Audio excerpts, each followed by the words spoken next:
Bismillahirrahmanirrahim. Assalamualaikum warahmatullahi wabarakatuh. Selamat pagi. Alhamdulillah, pagi hari ini kita akan melanjutkan ngaji kita dalam edisi yang spesial. Untuk kali ini dalam rangka ulang tahun Yayasan Wagleri, kita akan mengaji 2 hari berturut-turut. Untuk hari ini nanti kita akan membicarakan tentang ekologi amfibi bersama saya, Puri Abdul Rahman dari Laboratorium Sistematika Hewan Fakultas Biologi Universitas Gadjah Mada. Lalu besok pagi akan dilanjutkan dengan materi ekologi reptil yang akan disampaikan oleh Pak Donan. Baik, untuk materi kali ini kita akan mulai ke presentasi.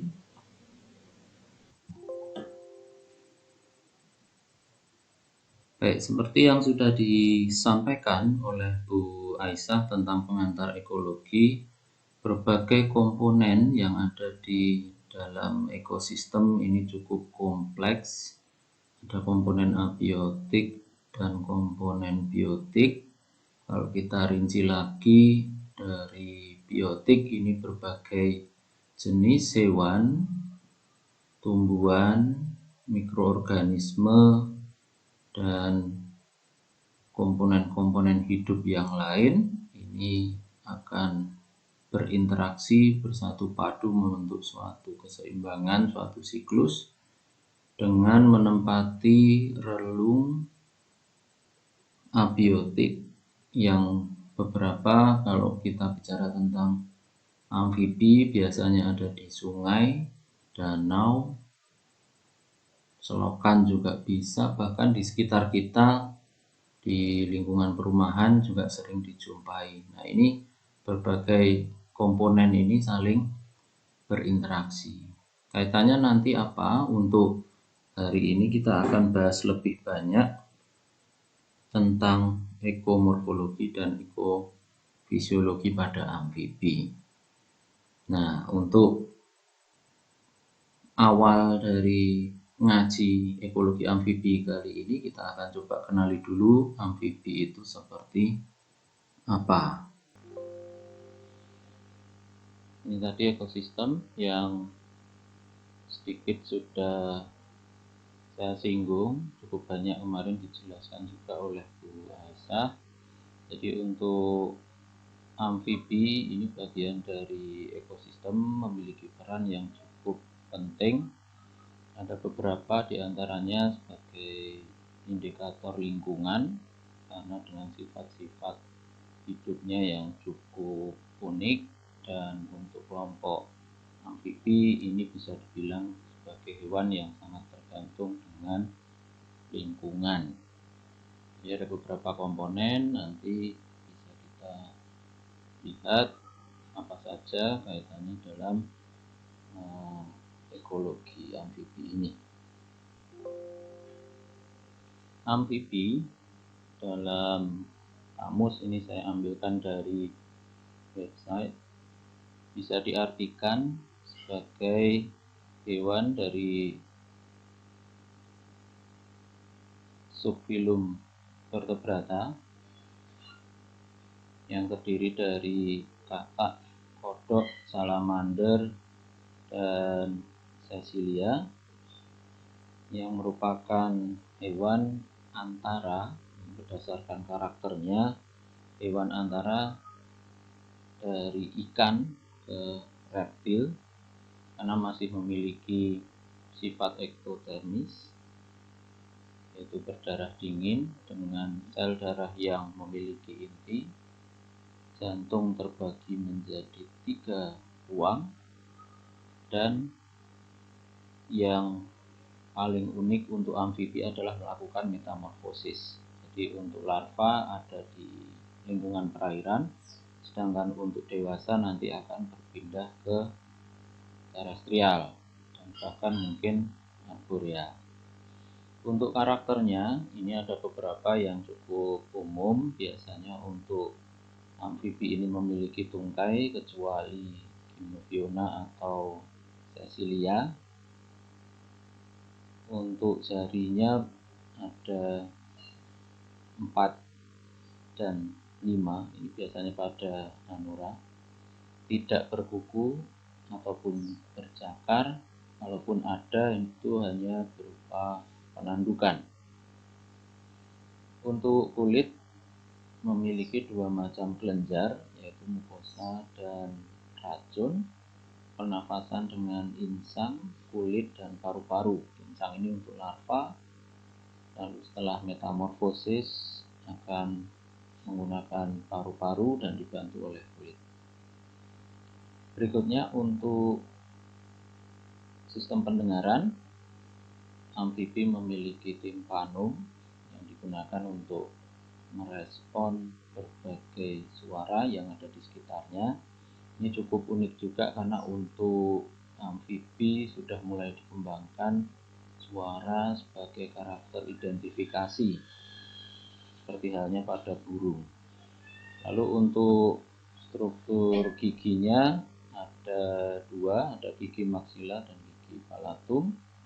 Dan tentu saja untuk kelompok amfibi ini bersifat ektodermis. Berikut ini contoh kelompok amfibi. Ada 3 kelompok ordo. Yang pertama Urodela atau kelompok salamander. Kita tidak punya ini di Indonesia kecuali ada di pet shop atau diimpor untuk hewan peliharaan. Lalu untuk yang berikutnya ada ordo Anura, ini cukup umum, dikenal sebagai katak dan kodok.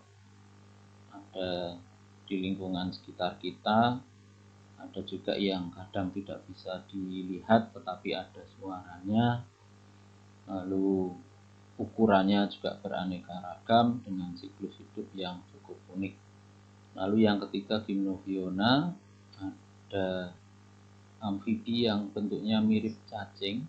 Ini di Indonesia dari genus Ichthyopis, paling jarang dipelajari karena untuk menemukannya cukup sulit dibandingkan kelompok ordo yang lain.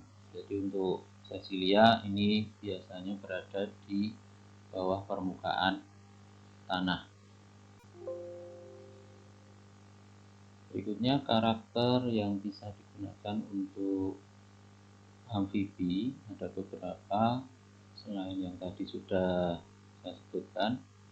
Untuk kelompok amfibi memiliki kulit yang rata-rata lembut meskipun beberapa ada yang granuler seperti bintil-bintil, khususnya untuk yang hidup di lingkungan terestrial. Kulit di sini memegang peranan penting karena dengan kondisi lingkungan ini sangat berkaitan dengan air dan gas, di mana jika terlalu kering katak bisa mengalami dehidrasi. Kulit juga bisa berfungsi sebagai pertahanan. Tadi saya sebutkan bahwa kulit amfibi ini memiliki 2 kelenjar.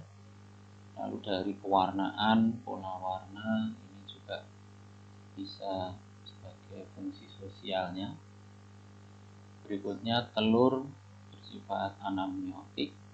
Ini bentuknya seperti gel sehingga masih bisa dibilang sebagai peralihan, mirip-mirip dengan telur ikan.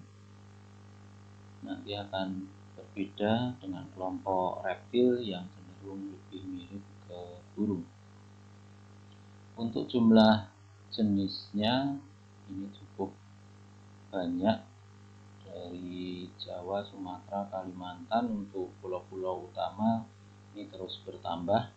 Jenis yang terbaru kemarin dari tim LIPI menemukan Micryleta sumatrana dari famili Microhylidae, yaitu kelompok katak dengan ukuran yang cukup kecil. Untuk kulit ini penjelasan lebih lanjut, di mana untuk yang bisa kita lihat di sini bagian yang di sekitar epidermis. Ini adalah mukosa yang memberikan kesan basah, terlalu basah untuk kelompok amfibi karena berfungsi untuk menangkap gas dalam proses respirasi. Lalu ada juga beberapa yang memiliki kelenjar racun. Ini beberapa kalau di Anura dari famili Dendrobatidae, yaitu katak yang ukurannya cukup kecil juga tetapi berwarna-warni dengan kandungan racun yang cukup khas. Untuk reptil besok akan dijelaskan lebih detail, tetapi untuk karakternya reptil sendiri merupakan hewan terestrial sejati karena sudah berpindah dari lingkungan perairan ke lingkungan darat, dalam artian adalah proses respirasinya, yaitu dengan paru-paru.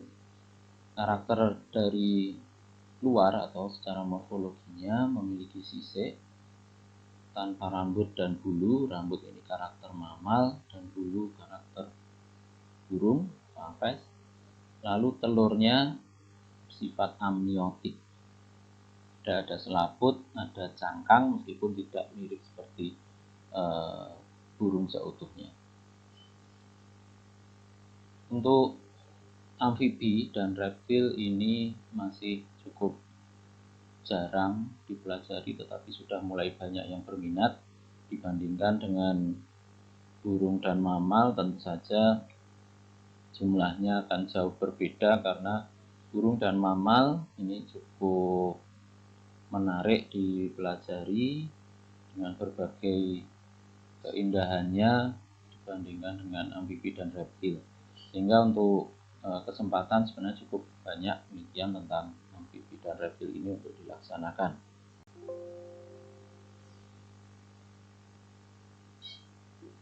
Berikutnya kita masuk ke ekomorfologi dan ekofisiologi, dua bagian kecil dari ekologi amfibi, karena jika kita kupas seluruhnya kemungkinan tidak bisa selesai hari ini juga.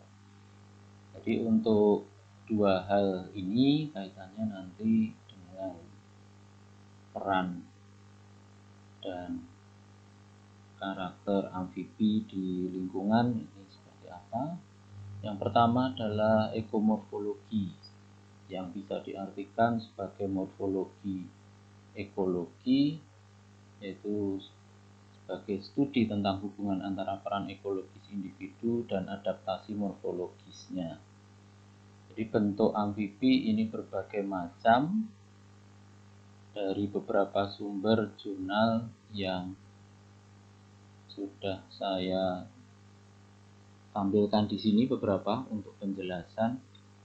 Dari paling kiri ini ada berbagai bentuk Anura, di mana untuk bentuk yang cenderung lebih kokoh, kekar, ini biasanya lebih banyak di lingkungan terestrial. Lalu yang lebih ramping dengan mungkin panjang kaki berbeda-beda, ini kaitannya dengan sifat hidupnya yang berada di semi akuatik. Lalu yang bentuknya lebih kuat lagi, ini biasanya lebih cenderung membulat, ini biasanya fosorial. Untuk jurnal lain menyebutkan bahwa perilaku atau aktivitas amfibi ini dipengaruhi oleh postur. Jadi bisa dilihat ada amfibi yang melompat, ada yang mengembangkan lokomosinya untuk berenang, ada yang berjalan, dan juga lebih banyak berdiam diri atau sembunyi di tempatnya. Ini karena cukup banyak. Lalu yang paling kanan ini dari katak-katak yang berada di arboreal, terestrial maupun akuatik. Ini disebutkan juga ada kaitannya dengan mikroorganisme yang berinteraksi, bersimbiosis dengan si katak-katak ini, sehingga bisa dibilang bahwa untuk hubungannya antara ekomorfologi dari katak ini juga berkaitan dengan organisme yang lainnya.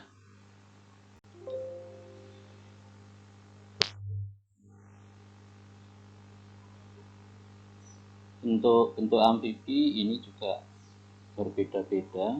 Untuk kali ini saya ambilkan contoh dari morfologi larvanya dalam hal kesesuaian dengan habitatnya. Yang pertama ini dari larva salamander, ada 3 tipe. Yang pertama tipe kolam, di mana untuk siripnya ini cenderung lebih tinggi dan mencapai bagian kepala. Bentuk tubuhnya juga tidak terlalu langsing. Sedangkan untuk yang di sungai atau alir mengalir, ini bagian ekornya hanya ada di bagian posterior, sirip-siripnya. Lalu untuk posturnya lebih langsing dibandingkan dari bentuk kolam. Yang ketiga, ada beberapa salamander yang mengalami perkembangan langsung, yaitu dengan bentuk seperti koin C ini yang terestrial dengan menggunakan yolk sac. Masih ada bentuk mirip seperti induknya. Lalu untuk insang pada larva amfibi yang sangat terlihat untuk salamander adalah adanya insang luar. Ini nanti untuk anura agak berbeda. Lalu untuk anura, meskipun tidak terlihat adanya insang di bagian luar, tetapi dilihat dari perkembangannya, dari telur lalu larva awal sampai nanti yang sering kita lihat ini dengan wujud seperti berudu pada umumnya atau dikenal dengan kecebong, ini insangnya sudah masuk menjadi insang internal. Untuk karakter identifikasi bisa menggunakan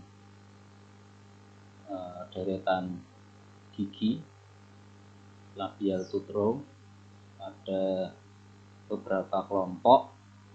Lalu untuk bagian-bagian dari gigi ini juga memiliki peran penting karena tergantung dengan makanannya.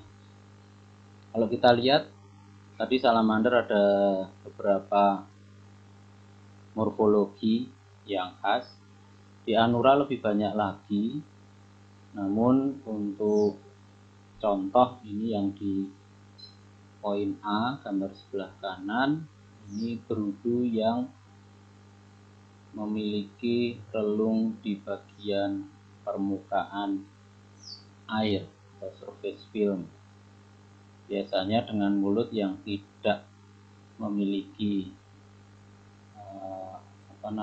paruh, semacam paruh mandibel. Lalu model makannya adalah dengan menyaring. Lalu untuk subtorial scraper ini biasanya di daerah dengan aliran yang cukup deras. Ini untuk samplingnya biasanya harus meraba batu-batu yang ada di sungai. Ini berudu jenis subtorial scraper ini biasanya menempel di batu-batu tersebut. Lalu untuk yang karnivor ini dengan paruh atau mandibula yang cukup kuat untuk scraping. Ini mirip juga dengan sebenarnya pada herbivore, dan sifat berudu pada umumnya adalah omnivore dan beberapa ada juga yang kanibal.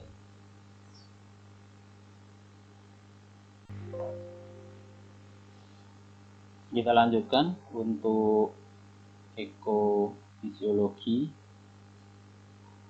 Ini merupakan satu komponen juga yang cukup khas pada amfibi dalam kaitannya dengan lingkungan. Ekofisiologi dikenal dengan fisiologi lingkungan atau ekologi fisiologis, yaitu disiplin ilmu biologi yang mempelajari adaptasi fisiologi organisme terhadap kondisi lingkungannya. Beberapa perbedaan yang cukup mendasar antara fauna untuk kelompok amfibi, reptil dengan manusia, diantaranya dari model sirkulasinya. Pada amfibi melakukan sirkulasi pulmonal atau kutaneus. Lalu tadi di awal juga sudah disampaikan sel darah memiliki inti, berbeda dengan manusia ini yang tidak memiliki inti. Jantung dengan 3 ruang, nanti pada perkembangannya di reptil akan terdapat 4 ruang tetapi belum sempurna, sedangkan untuk burung dan mamal ini sudah memiliki 4 ruang. Nah, kaitannya dengan jantung dengan 3 ruang, ini memiliki kemampuan untuk mencampur dan memisahkan darah bersih dan darah kotor, karena kaitannya proses respirasi ini memerlukan satu mekanisme yang berbeda dengan kelompok mamal.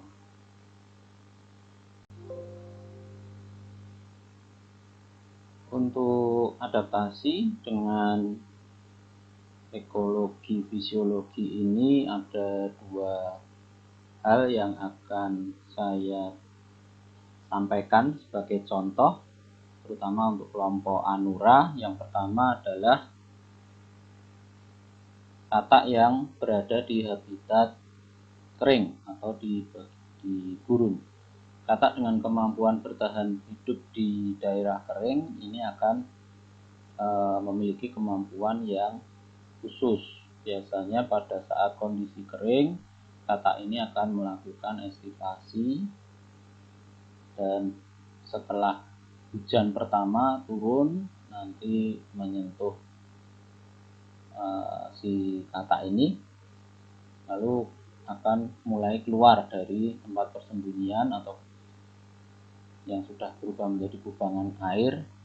Nah, ini akan melakukan proses perkembangbiakan. Pada saat mulai bersembunyi, ini dalam kondisi yang sangat kering, katak jenis ini akan memenuhi dirinya dengan air dan membentuk semacam kepompong untuk menjaga agar kondisi tubuhnya tetap sesuai sehingga tidak mengalami kematian. Seperti tadi saya sampaikan, untuk katak ini pernafasan selain paru-paru juga menggunakan kulitnya. Nah, ini bisa bertahan cukup lama sampai musim hujan berikutnya. Sebagai contoh ini Cyclorana albogutata, selama estivasi katak ini mampu menurunkan laju metabolismenya hingga sebesar 90%. Sedangkan untuk kondisi yang sebaliknya, yaitu di habitat dingin atau kondisi es dengan wilayah biasanya 4 musim. Ini bukan di kutub ya, kalau syarat hidupnya amfibi itu masih bisa bertahan menurut Coyne itu pada suhu minus 4 sampai 31 derajat Celcius. Katak di daerah 4 musim memiliki kemampuan bertahan pada suhu dingin. Denyut jantung, pernafasan, dan sirkulasi darahnya ini biasanya akan terhenti sama sekali dan tidak menunjukkan tanda-tanda kehidupan. Ini pada amfibi mirip dengan beberapa kelompok ikan yang bisa bertahan dalam kondisi dingin. Nanti setelah es mencair, mereka akan kembali aktif. Penjelasannya seperti apa? Sebagai contoh, untuk Lithobates sylvaticus atau wood frog, dalam keadaan membeku memiliki kandungan glukosa yang cukup tinggi.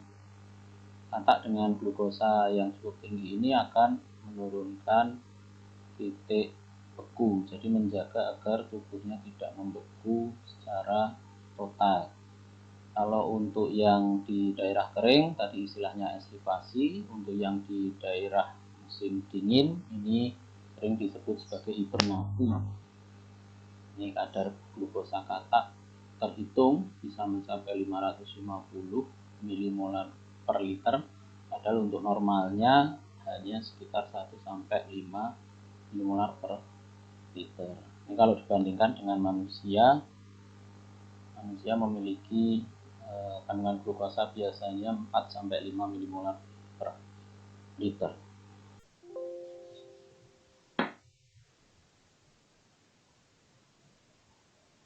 Berikutnya, meskipun amfibi memiliki berbagai fitur keistimewaan, tetapi untuk amfibi ini terutama katak juga memiliki sifat yang sangat rentan, sehingga sekali lagi sangat bergantung dengan lingkungan. Beberapa penyebab penurunan populasi katak yang sudah kita ketahui diantaranya yang pertama yaitu spesies invasif. Ini sebenarnya berlaku untuk semua spesies asli, yaitu spesies yang menghuni suatu lingkungan pada awalnya dan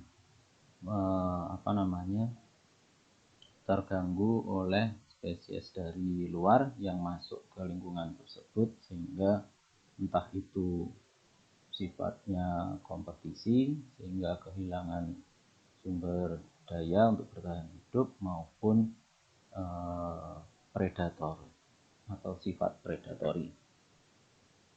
Yang kedua, hilangnya habitat ini cukup umum di mana-mana dengan pertumbuhan populasi manusia, pembangunan dan fragmentasi habitat yang ada. Ini menjadi suatu ancaman tersendiri, dan untuk satu rekomendasi mungkin bisa ditonton di YouTube, ada dokumenter dari National Geographic kalau tidak salah, yaitu tentang frogs the thin green line. Di situ cukup lengkap suatu perjuangan di beberapa negara tentang konservasi katak. Yang ketiga, global climate change. Tentu saja ini perubahan yang cukup signifikan dengan kondisi lingkungan yang semakin panas, suhu semakin tinggi, tentu saja mempengaruhi katak, kodok, dan amfibi pada umumnya. Nah, untuk yang berikutnya, ancaman juga terjadi akibat infeksi jamur chitrid atau sering disebut sebagai chytridiomycosis. Ini dulu sempat ditemukan terutama di Australia dan di luar Indonesia. Namun demikian, pada tahun 2008 peneliti IPB Bu Mirza Dikari Kusir ini mempublikasikan bahwa di Jawa Barat ternyata juga sudah ada.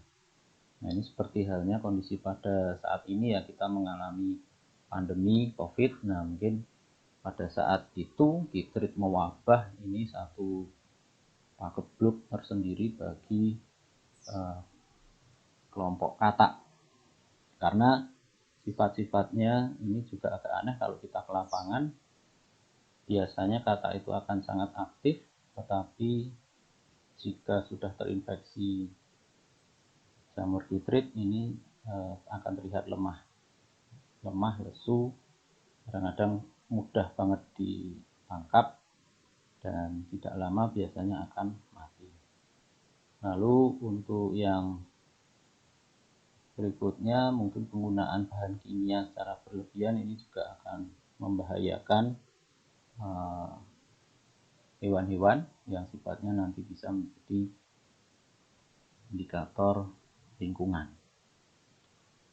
Ini sedikit tentang chitrid. Jadi yang ada di alam pada awalnya mungkin tidak terlihat, tetapi efeknya cukup nyata, yaitu dengan kondisi katak yang lemas dan akhirnya biasanya mati. Ini sangat-sangat mengancam keberadaan si katak. Sebagai penutup, ini beberapa yang perlu saya sampaikan. Yang pertama, amfibi memiliki berbagai keistimewaan baik morfologi maupun fisiologinya. Terlepas nanti mungkin ada beberapa hal yang lain bisa juga kita bahas di pagi hari ini, mungkin kaitannya dengan ekologi eksperimental, karena amfibi ini sangat bergantung dengan lingkungan. Jadi misalkan melaksanakan penelitian tentang perubahan iklim atau global climate change, ini parameternya bisa disesuaikan. Nah, organismenya bisa menggunakan amfibi.